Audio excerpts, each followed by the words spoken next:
who has called one opponent Lyin Ted and another crooked Hillary, has gotten away with more falsehoods and fabrications than any politician in memory. He's at it again. The subject is his tax returns. First he said he'd release them, as every Republican and Democratic presidential and vice presidential nominee has done since 1980. Then this week he told the Associated Press he probably wouldn't, at least not before an IRS audit was complete, which may or may not be before the November election.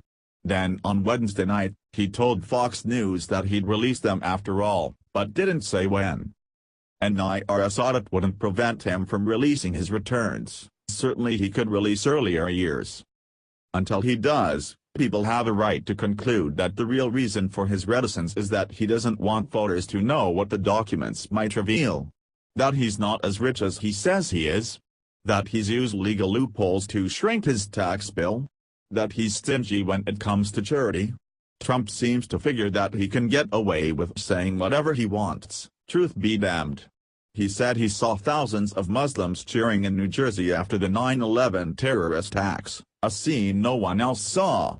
He claims that he warned that the U.S. better take out Osama bin Laden before the World Trade Center attacks. He never did.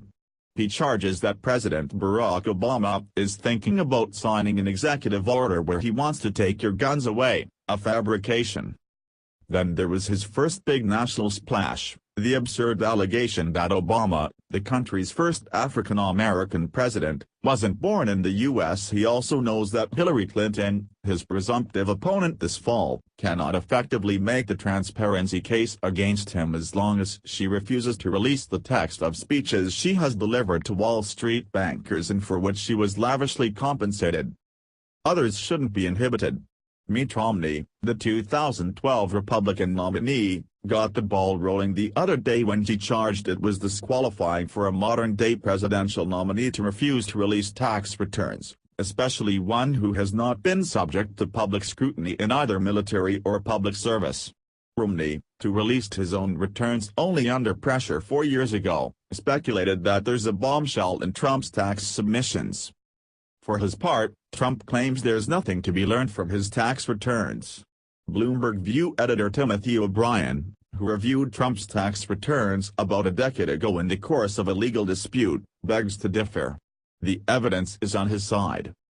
A tax return doesn't reveal one's net worth, but it can offer strong clues. If Trump is worth the $10 billion he claims, his return would probably show a 9-figure income. A Bloomberg News article last summer put Trump's net worth at $2.9 billion. Other estimates vary, but few approach that $10 billion figure. Trump brushes aside doubters without providing proof. All tax returns show whether a taxpayer takes advantage of loopholes. Part of Trump's wealth comes from real estate, which offers lots of legal tax avoidance techniques. The return would also show whether he used offshore shelters, which are legal but politically toxic. That was one of the revelations highlighted in Romney's returns when he released them during his presidential run. The returns would provide a roadmap of how Trump would fare under his own tax cut proposal, which favors the wealthy. Charitable gifts are tax-deductible, so they'd appear on a Trump return if there are any. He has said he donates the use of his golf courses to causes he supports.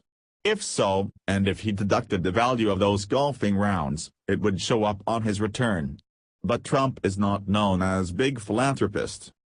There's a simple way for Trump to halt speculation about his motives: follow the 23 modern-day candidates, from Ronald Reagan through Sarah Palin to Barack Obama, and set those